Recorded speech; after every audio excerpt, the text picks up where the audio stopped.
Good morning sir. কাল তো তোমার বেশ কয়েকটা কল দেখলাম। জি স্যার, আপনি আমার উপর রাগ করেছেন ভেবে আপনাকে এতগুলো কল দিয়েছিলাম, কিন্তু পরে দেখলাম আপনার নাম্বারটা বিজি। বড় বড় দুটো কাজ অনেক দিন ধরে ঝুলেছিল, দুটো কোম্পানি এসে নিয়ে গেল। তোমার তো অল্পতেই হয়ে গেছে। স্যার, আপনি কি এখনো আমার উপরে রেগে আছেন? আমি কখনো কারো উপরে রাগ করি না, সময় দেই। নিজের মতো করে মানুষ যেন তা ভাবতে পারে। যদি পারে তবে আমি আছি, আর যদি না পারে তবে আমি নেই। জি, বুঝতে পেরেছি। My pleasure. রাগ করলে এটা সম্ভব হতো না। আর রাগটা যদি রাগ না হয়ে অভিমান হয় তখন? তুমি ঠিক আছো তো? এটা কেন জানতে চাইলেন? তোমার মতো মেয়েরা শুধু অভিমানী হয় না, আত্মঘাতীও হয়। তার মানে আবার এটা ভেবে নিও না যে আমি মেয়ে মানুষকে পড়তে পারি না। Very good sound. তুমি কি এভাবেই হাসো? হুম। খুব দেখতে ইচ্ছে করছে, খুব কাছে বসে। কখন? যদি বলি এখন।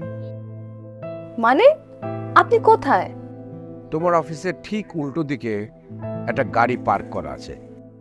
আপনি আমার অফিসের সামনে? আমি না, আমার গাড়িটা আর কি।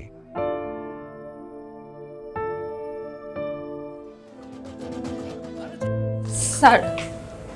কি ব্যাপার রাশা, তোমাকে এমন দেখাচ্ছে কেন? স্যার, অনেক বড় একটা প্রবলেম হয়ে গেছে, কি করব কিছু বুঝতে পারছি না। আচ্ছা দাঁড়াও, প্রবলেম সলভ করে দিচ্ছি। বসো। জি স্যার। তো বলো কি খবর? না না, স্যার আমি কিছু খাবো না, রবন সাহেব গাড়ি পাঠিয়েছে।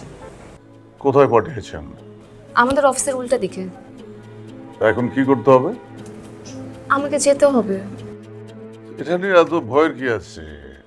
এর আগেও তো তুমি গেছো, রবিন সাহেব গাড়ি পাঠিয়েছেন, তুমি যাবা, এই তো। স্যার, সেই দিনের আর আজকের ঘটনা তো এক না। এক না মানে? সেদিন তুমি রবিন সাহেবের সাথে যাও নাই? জি স্যার, গিয়েছিলাম, কিন্তু সেই দিন উনি গাড়িতে ছিল, আজকে তো শুধু গাড়ি। রবিন সাহেব একটা কর্পোরেট লেভেলের ব্র্যান্ড, তার তো একটা লেভেল আছে তাই না? সে তো আর সব জায়গায় ওপেন হবেন না, যা করবেন রেখে রেখে করবেন। জি জি স্যার। আরে এত ভীতু কেন তুমি? ভয়টা একটু কমাও, গাড়িটা বোধহয় অনেকক্ষণ তো দাঁড়িয়ে আছে। এখানে ভয়ের কিছু নাই, ভয় পাচ্ছ কেন? রবিন সাহেব তো বাঘ ভাল্লুক না যে তোমাকে কামড়ে দেবে।